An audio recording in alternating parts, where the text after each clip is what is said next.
Welcome to My Long Island TV. From Manhasset to Montauk, we have traveled our communities to bring you the following events. I'm your host, Waldo Cabrera. My Long Island TV starts now.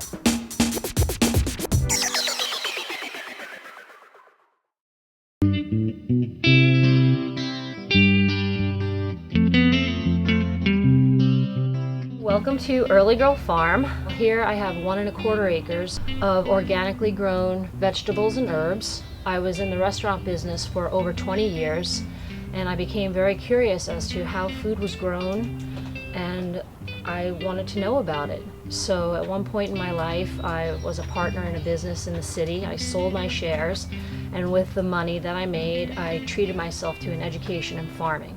And my goal when I started the business was to bring the farmer's market to the chef, because chefs work very hard and they want to use locally grown produce. They want the diversity that a small farm can bring, but it's hard for them to get to the farmer's market.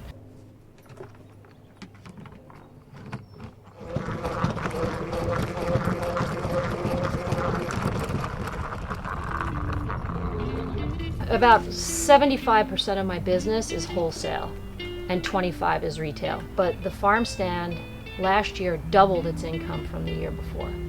So it's catching on.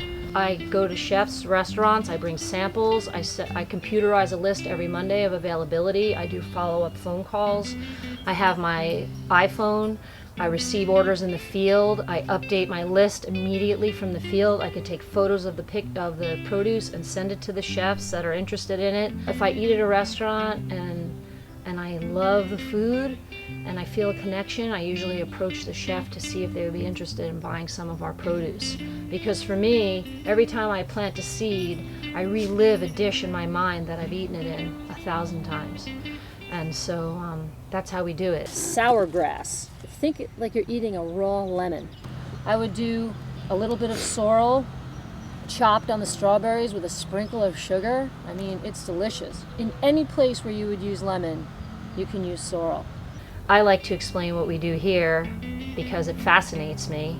And so anyone who will listen to me ramble on about the minerals, the seaweed, the compost, the crop rotation, all the things we practice to help bring the healthiest produce we can to people's tables. And you can really get to know what you're eating. How are you able to run a business that supports a lifestyle on 2 acres? We really feed the soil, so the plants continually produce. So out of one planting, the planting of tomatoes I have in the ground now, when we start harvesting them, we'll harvest them into October until the frost kills them.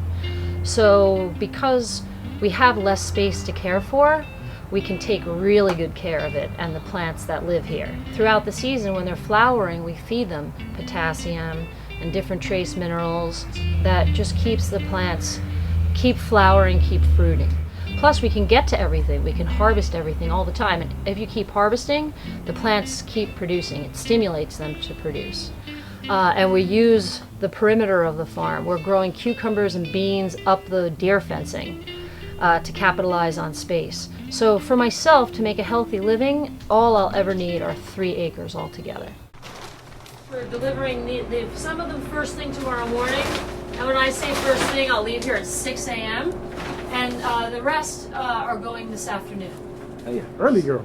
That's right. Usually overnight is the longest we hold anything. We cut it when it's cold, we wash them, we box them, we put them in the refrigerator, and then I leave early the next morning to deliver it. So the walk-in is usually full the night before a delivery and then empty. We're harvesting today and I'm bringing it to the Stone Creek Inn in East Quogue as soon as we're done.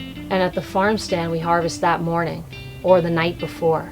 And one of the many benefits of that is A, you get all those nutrients which are still alive in the plant, and B, it lasts in your refrigerator a really long time. And that's because it goes from the field to you.